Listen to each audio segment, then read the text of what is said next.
एक मोठी बातमी आहे। झेडपी निवडणुकांचा कार्यक्रम आज जाहीर होण्याची शक्यता आहे। या घडीची सगळ्यात महत्त्वाची बातमी, झेडपी निवडणुकांचा कार्यक्रम आज जाहीर होऊ शकतो। राज्य निवडणूक आयोग आज पत्रकार परिषद घेऊ शकतं। 2 टप्प्यांमध्ये झेडपी निवडणूक कार्यक्रमाची शक्यता आहे। आपल्या सगळ्यांना कल्पना असेल, जेव्हा नगरपरिषद नगरपालिकांच्या निवडणुकांची तयारी सुरू होतील, त्याचा प्रचाराचा शेवटचा दिवस होता। त्या दिवशी संध्याकाळी महापालिका निवडणुकांसाठीची घोषणा झाली।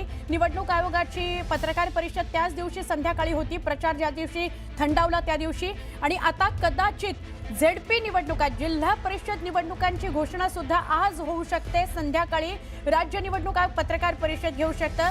आजचा प्रचाराचा शेवटचा दिवस आहे, त्या दिवशी कदाचित ही पत्रकार परिषद असेल असं कळतंय। अधिक बोलूया प्रणाली कापसे यांच्याशी। प्रणाली, आपल्या सगळ्यांना माहिती आहे की सर्वोच्च न्यायालयामध्ये जे निवडणुकीच्या संदर्भात किंवा आरक्षणाच्या संदर्भामध्ये ज्या काही याचिका होत्या, त्यावेळेला कोर्टाच्या वतीनं एक प्रकारचे आदेशच देण्यात आलेले होते की 31 जानेवारीच्या आत सगळ्या स्थानिक स्वराज्य संस्थांच्या निवडणुका झाल्या पाहिजे। त्यातल्या पंचायती आणि महानगरपालिकांच्या निवडणुका या जवळ होत आहेत, कारण त्यांचे कार्यक्रम जाहीर झाले। आज तर महानगरपालिकेच्या निवडणुकांच्या प्रचाराचा शेवटचा दिवस आहे।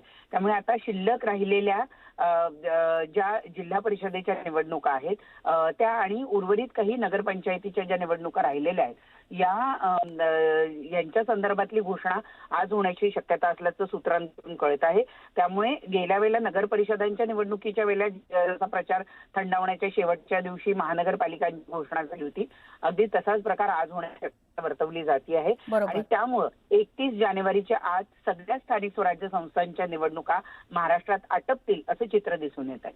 नक्की, काल याविषयीची सुनावणी सुद्धा होती, कारण निवडणूक आयोगानं कोर्टात अर्ज सादर केलेला होता की आम्हाला थोडीशी मुदतवाढ द्यावी, आणि कदाचित 15 फेब्रुवारी ही मुदतवाढ सुद्धा मिळाली होती। याविषयी काही सांगता येईल प्रणाली?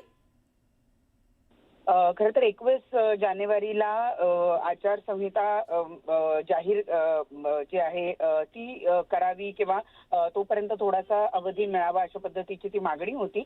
परंतु आता त्याच्यावर ठोस काय निकाल येतो हे बघणं महत्त्वाचं ठरणार आहे। जे ग्राउंड्स देण्यात आलेले होते की आम्हाला थोडासा कालावधी वाढवून देण्यात यावा, त्या संदर्भामध्ये नेमका आदेश काय म्हणतो आहे हे आता थोडंसं बघावं लागणार आहे। नक्की जिल्हा परिषदेच्या ज्या निवडणुका आहेत त्या मात्र 2 टप्प्यात होण्याची शक्यता वर्तवली जाते आहे। नक्की प्रणाली, धन्यवाद आपण माहिती दिली त्याबद्दल। इथे आपण एक छोटासा ब्रेक घेऊया। तुम्ही बघताय न्यूज 18 मराठी, आवाज महाराष्ट्राचा।